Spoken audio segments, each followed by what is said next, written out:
J'ai commencé, ou du moins j'ai repris le pole fitness et je t'explique pourquoi. Si tu me suis depuis très très très longtemps, tu sais que j'ai commencé mon parcours en fait, vers la naturopathie il y a à peu près 6 ans quand je me suis mis au défi de faire une première compétition en bodybuilding. À l'époque, je faisais de la danse contemporaine en milieu professionnel, j'avais fait un bac à l'université, j'enseignais le yoga, j'enseignais la danse.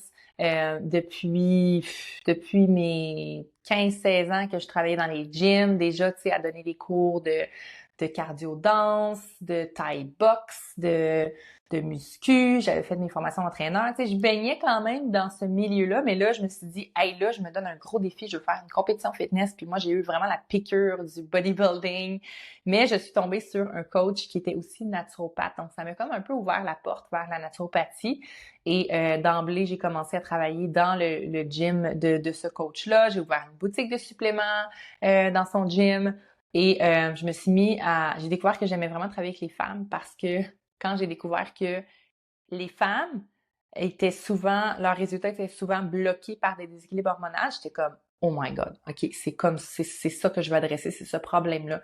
De fil en aiguille, me voici à la Clinique Rebelle comme une naturopathe qui se spécialise dans les débalancements hormonaux chez les femmes. Alors, là, j'ai vraiment toujours eu la piqûre après ça des gros défis comme ça. Après ça, j'ai fait 3 ans dans le bodybuilding, j'ai eu des podiums, des médailles, tu sais, et tout. Vraiment un beau parcours. J'ai fait un demi-Ironman aussi entre-temps. J'ai construit le PMH qui est un peu inspiré de ces grandes épreuves-là parce que c'est pas tout le monde qui peut passer au travers du PMH, hein? Parce que on va en parler aujourd'hui, mais la phase de découragement, c'est un gros travail de mindset pour passer au travers. Alors là, j'avais déjà fait du pole fitness un peu dans ces années-là aussi, juste avant, je pense que je commence le bodybuilding. J'avais vraiment aimé ça. Mais ces techniques-là, c'est vraiment comme de un, faut que tu y ailles souvent, puis assez longtemps. Puis de deux, c'est comme un paquet d'affaires de skills qu'il faut que tu mettes ensemble, comme la coordination, de la force, de la flexibilité, de la mobilité, euh, aussi des barrières mentales, avoir peur de tomber, tout ça, la hauteur, tu sais, comme c'est un paquet de skills. Mais j'avais vraiment aimé ça, puis j'ai fait une longue pause de comme 10 ans, genre, sans en faire. Puis là, au Mexique, j'étais comme, ah, j'ai besoin d'un défi, j'ai besoin de bouger plus, tu sais. Fait que là, mon mot d'ordre pour l'entraînement, j'étais comme tannée de juste faire de la musculation puis du cardio. J'étais comme, non, j'ai envie, là, d'ouvrir mes horizons, tu sais. Je m'ennuie de la danse, je m'ennuie du mouvement, là, pas juste de l'entraînement. Donc là, j'ai recommencé à faire du Zumba, du yoga et tout, mais j'ai recommencé à faire du pole fitness. Alors, je veux te parler de mon processus actuel, où j'en suis avec le pole fitness, puis je veux aussi te donner quelques conseils si tu aimerais commencer une pratique comme ça, précisément le pole fitness. Bon, là, j'ai commencé il y a 1 mois et demi. J'y allais 1 à 2 fois semaine. C'est vraiment là comme ce que je pouvais me permettre parce que je suis en scooter. S'il pleut, je peux pas y aller. Si j'ai pas dormi de la nuit à cause des enfants, c'est pas une bonne idée d'y aller. Tu sais, c'est à 9 h le matin. Moi, c'est le seul que je peux aller. Fait que tu sais, je peux pas toujours y aller. Et là, au début, quand je suis arrivée, moi, je suis forte. Parce que tu vois mes bras, là, si tu me vois sur YouTube ou tu me suis sur Instagram, je suis forte. J'ai fait du bodybuilding, ça fait des années, j'entraîne ma force. Je suis forte. Fait que, quand j'ai recommencé, j'étais comme, je suis donc ben hot!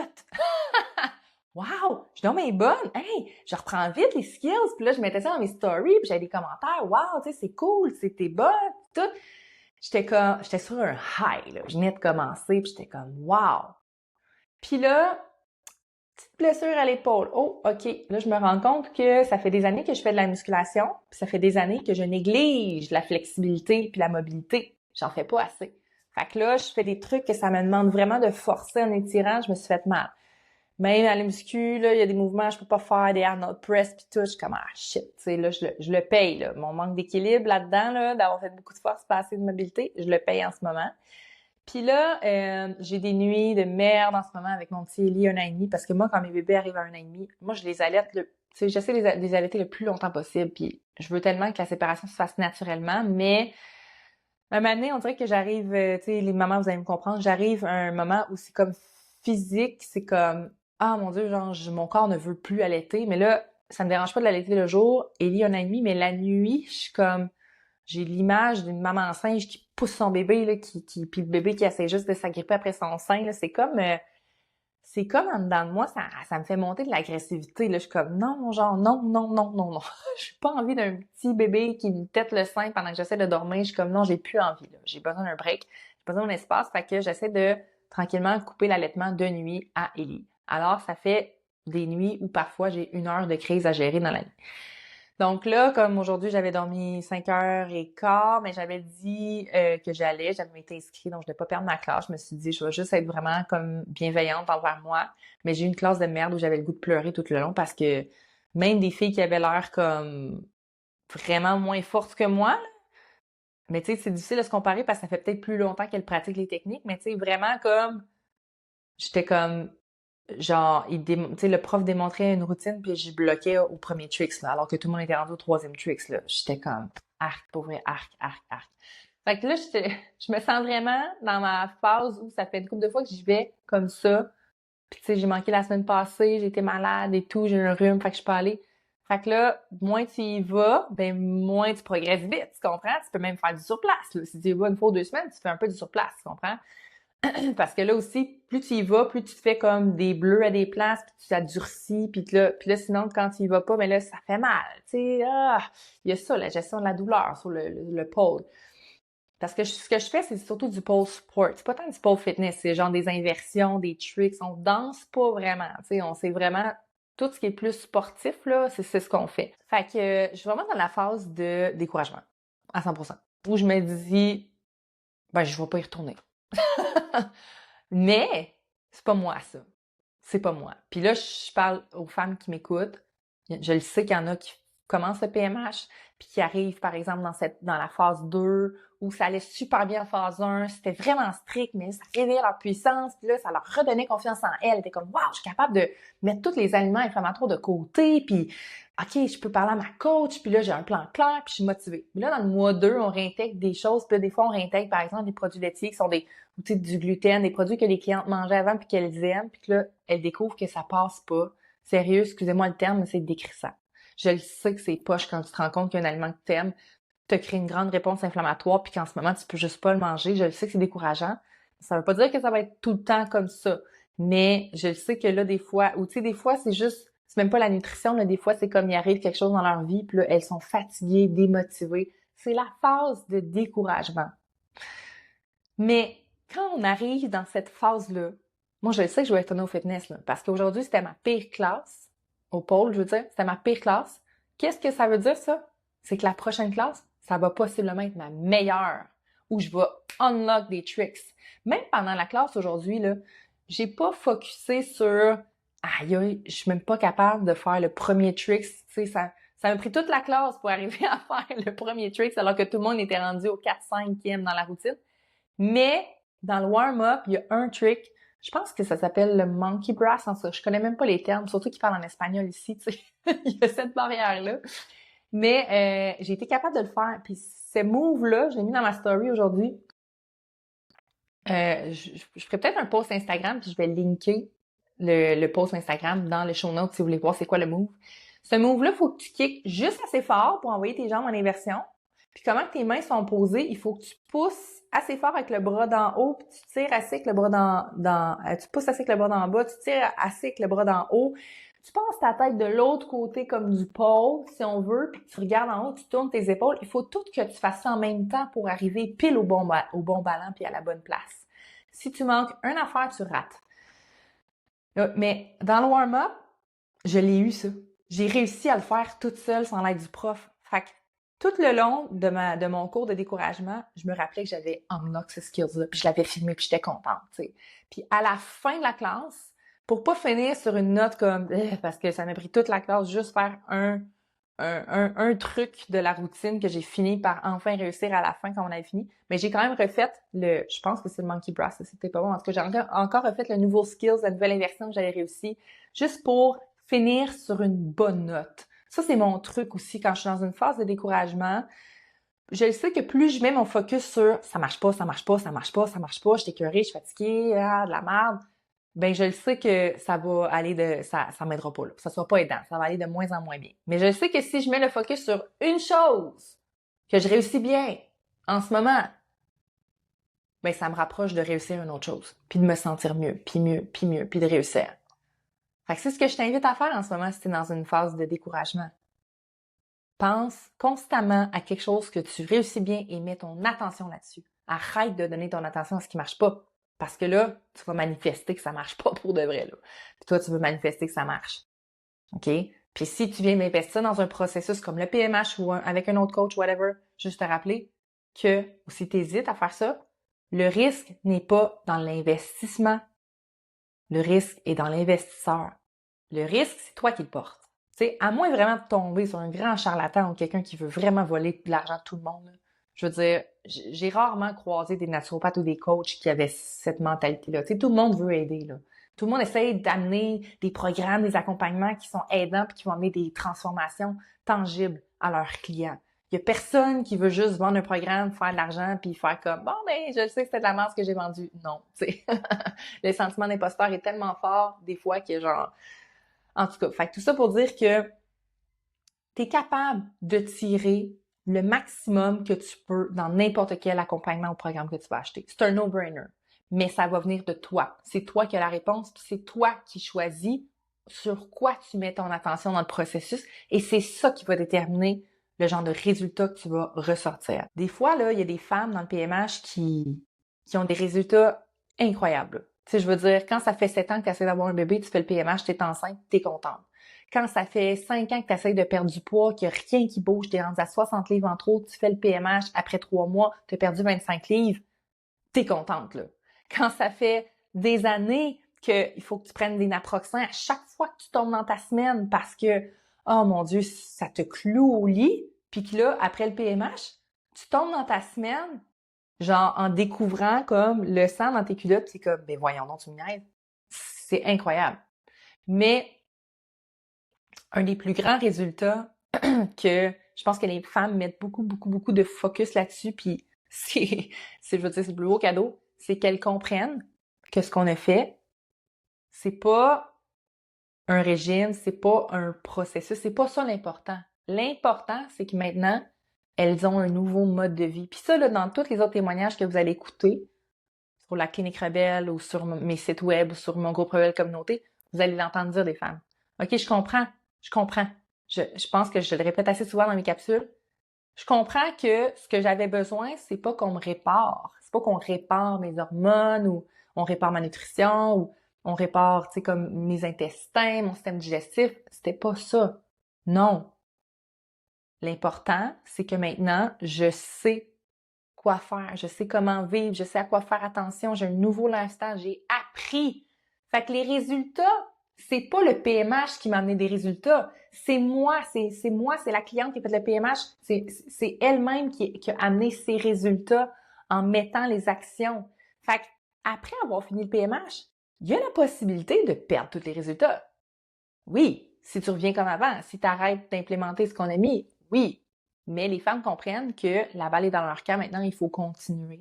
Puis que c'est un work in progress. Je viens d'enregistrer un témoignage avec Anne-Christine qui a fini son PMH. Puis elle dit, je le sais là que je suis rendue ailleurs. Je le sais, elle a eu des super beaux résultats, mais comme, je sais que c'est pas fini. Là, elle dit qu'elle est rendue vraiment à travailler son mindset.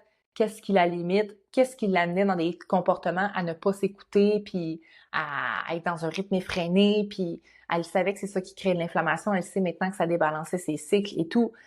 Donc, elle est consciente que après son PMH, elle est encore en train d'évoluer, elle a encore d'autres choses à travailler.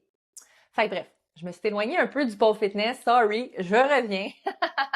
Je veux vous dire finalement que je suis dans ma phase de pas de désespérance, mais de découragement, mais je m'accroche à l'espoir que quand on fait ça, on prend un gap en bas, c'est parce qu'on va jumper en haut. Donc, je le sais que moi, ça va commencer là. OK, mon cerveau, mon corps va commencer à faire plus de connexions ensemble, puis ça va être de plus en plus facile. Fait qu'il faut juste que je continue. Même si j'ai le goût de brailler aujourd'hui dans le classe, je sais que je vais y retourner, puis la prochaine fois, ça va sûrement être wow. Puis si c'est pas la prochaine fois, ça va être l'autre prochaine fois, ça va être wow. Puis ça, je vais être dans ce processus de build-là quand même. Donc, je veux terminer en te donnant quelques conseils si tu aimerais essayer le pole fitness parce que je sais qu'il y en a plusieurs qui m'ont écrit. Puis parmi celles qui m'ont écrit, je veux juste souligner, il y a une femme qui me dit qu'elle faisait le pole fitness pendant des années jusqu'à temps qu'elle se fasse juger par son entourage en disant, ben voyons, si jamais tes enfants ils voient que tu fais ça, c'est quoi l'image que tu renvoies? Puis elle avait son pole chez elle et tout, elle a tout serré en dessous de son lit. Puis là, elle a dit, ça fait des années que je touche plus à ça. Puis comme quand elle m'a vu faire ça, elle m'a dit, oh mon Dieu, tu m'as tellement inspirée. OK, aujourd'hui, puis elle s'est ouverte à moi à me raconter cette histoire-là. Puis moi, j'ai dit comme, hey my God, le monde, sérieux, ce qu'ils pensent, là. C'est comme toi, t'aimais ça, ça te faisait du bien, ça te faisait sentir sexy, sensuel, ça te connectait avec ta femme intérieure. Je veux dire, même si, moi, là, j'arrive chez nous puis je montre mes vidéos tout de suite à mes enfants. Hey, check les tricks que maman a fait, tu sais, je suis fière. Fait que faut être fière de tout ça puis briser les tabous sur la sexualité. My God! Plus une femme est connectée à sa sexualité, sa sensualité, plus elle bloom, elle est éblouissante, elle est magnétique. Fait comme, let's go, là, tu sais. Si jamais t'hésites à faire ça parce que t'as peur du regard des autres, là, on s'en fout, là, hein. C'est parce que si tu le fais pas, dans 10 ans, quand tu vas comprendre à quel point qu'il faut s'en foutre du regard des autres, tu vas regretter de pas l'avoir fait. Fait que si tu veux le tester, let's do this. Juste pour te dire que souvent, les studios de pole vont offrir un essai gratuit. Puis, tous les studios de pole que j'ai vus offrent un pole zéro ou un pole, une session initiative, une journée semaine. Fait que, tu sais, souvent, c'est juste pour dire, si t'en as jamais fait, ben viens à celle-là, il va y avoir d'autres débutantes avec toi. Fait que ça, c'est un de mes premiers conseils. Regarde s'il y a un centre près de chez toi où tu pourrais aller faire un essai gratuit ou juste un essai dans un cours d'initiation où ils vont pas essayer de te faire des tricks trop avancés. Puis les profs, là, normalement, là, ils regardent ton niveau puis ils vont pas essayer de te faire des affaires trop avancées. Sauf pour moi, j'ai l'impression parce qu'ils se disent, ah, elle est super forte, puis là, j'arrive à faire des affaires puis ça marche pas, puis ils sont comme, ouais, je vais peut-être aller trop vite.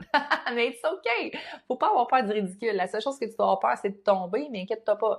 Tu commences pas à grimper en haut du pôle puis faire des inversions. Là. Non, non, non, non. Puis si tu commences à faire des affaires que tu sais pas si t'as la force, ils ont souvent des tapis à mettre sur le sol. Fait que, enlève tes peurs de te blesser, enlève tes peurs de ce que les autres pensent, enlève les peurs d'avoir l'air ridicule, enlève tes peurs de pas être capable de rien faire. Juste te dire, là, ma fille, tu vas être capable de tourner autour du pot. Tout le monde est capable. Fait il y a quelques tricks que tu vas être capable, même si tu es en surpoids, même si ça fait longtemps que tu t'entraînes pas, même si, je sais pas, t'as pas une bonne coordination, il y a des choses que tu vas être capable de faire. Puis quand tu vas être dans la classe puis que tu vas réussir une affaire, focus là-dessus. Puis continue d'essayer d'autres affaires puis d'échouer, mais tout en gardant en tête que tu es capable au moins d'avoir réussi une chose aujourd'hui. OK? Puis si tu trouves pas, il y a aucun trick que tu as réussi, sais-tu qu'est-ce que tu vas réussir? Ben, de sortir de ta zone de confort, ma fille. Puis ça, il y a bien du monde qui sont même pas capables de faire ça. Fait que juste pour t'être rendu au studio, props. OK? Fait que garde ça en tête. Et après ça, d'autres conseils si tu veux commencer ça. De un, l'habillement. Va pas là en legging. Faut que tu te mettes des shorts. Faut que ta peau colle sur le pôle. Fait que short, petite camisole ou top sport. Après ça, c'est sûr que c'est toujours mieux de dire, admettons, OK, ben si je suis vraiment pas en forme, je vais commencer par faire un peu de préparation pour mon corps avant d'y aller. Donc, si tu n'as jamais fait de musculation, entraîne ton dos. Tout ce qui est tirade. Tu vas vraiment devoir soulever ton poids avec tes bras, tes jambes aussi, mais c'est beaucoup, beaucoup de haut de corps et d'abdos. Travaille tes abdos, pas dans le but d'avoir un ventre plat, dans le but d'être forte. Savais-tu que tu peux lever des charges avec tes abdos? Oui. Si tu fais des crunchs, tu peux carrément mettre des poids sur toi pour être capable de lever lourd. Parce que là, il faut que tu dises que dans la classe, plusieurs fois, il va falloir que tu lèves tout ton haut de corps avec tes abdos en t'aidant de tes bras, mais tes abdos vont faire une grosse job. Fait que c'est pas juste d'être capable de faire des crunchs avec le haut de ton corps en faire 15. Non, c'est comme, tu sais, tu vas être peut-être à l'envers aussi. Fait que là, tu as le poids de la gravité.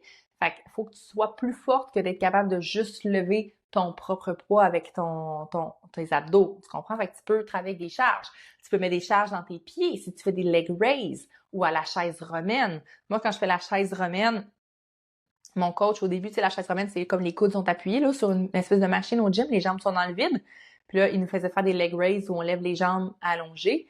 Puis au début, on peut faire les genoux pliés si c'est trop difficile. Mais tu sais, moi, il était comme, OK, fais 15 répétitions. Mais j'étais comme, OK, mets-moi un delay entre les pieds, là. Parce que clairement, moi, lever mes jambes 10 fois de même allongées, c'est comme, tu vas me faire trois séries, ça travaillera pas tant. Fait que tu sais, je mets au moins un 5 ou un 10 livres pour mettre de la charge. Parce que ça aussi, si tu veux capable de faire des inversions, il va falloir que tu lèves tes jambes plusieurs fois contre la gravité, puis même pas juste les lever et les amener au-dessus de tout ton corps. Fait que entraîner ton dos puis tes abdos en force avec des charges, faire des tirades au gym avec la machine, avec le lat pull down, tu sais, la barre et le câble, ou juste pencher vers l'avant, tu sais, faire des tirades avec les poids. Ça peut être avec des élastiques à la maison, un Doran core qui est accroché dans le haut d'une porte, puis faire des tirades. Donc, entraîne ton dos, tes abdos, full. Puis après ça, bien sûr, conditionne tout ton corps si t'as pas un bon cardio, t'as pas une bonne résistance, t'as pas une bonne... t'as beaucoup de surpoids. Donc, c'est sûr que plus tu te rapproches de ton centre de force, qui est ton poids et ta force. Donc, il faut t'imaginer un centre entre les deux. Puis plus tu deviens forte, plus ça te rapproche du centre, plus tu perds du poids, plus ça te rapproche du centre aussi. Pour qu'à un moment donné, tu fasses comme, je suis vraiment là, au maximum de ma force avec mon propre corps. Donc, c'est comme ces deux paramètres-là que tu peux venir jouer pour être de mieux en mieux. Après ça, c'est sûr que fais pas comme moi de jamais faire de faire peu de stretching depuis plusieurs années parce que moins t'es flexible, plus c'est forçant. Donc, moi, je le vois, des fois, les filles sont plus flexibles. Fait que c'est comme si, pour faire des affaires, c'est moins forçant parce que le corps, il va plus naturellement. Moi, j'ai l'impression, des fois, mes épaules, mes pectoraux, ils retiennent des endroits où mon bras devrait aller comme twister en arrière de la barre, tu sais. Donc, il faut être flexible. Fait que si t'es capable de faire un peu plus de stretching, puis c'est tellement beau, my God, les filles qui ont des grands écarts avec les jambes, là, qui sont capables d'ouvrir grand, ça fait que toutes les postures sont plus belles. Ça et si jamais tu fais de la danse ou tu veux faire un cours de ballet, ce qui est beau, ce qui est bon là-dedans, c'est des finitions au niveau des bras puis des pointées de pieds.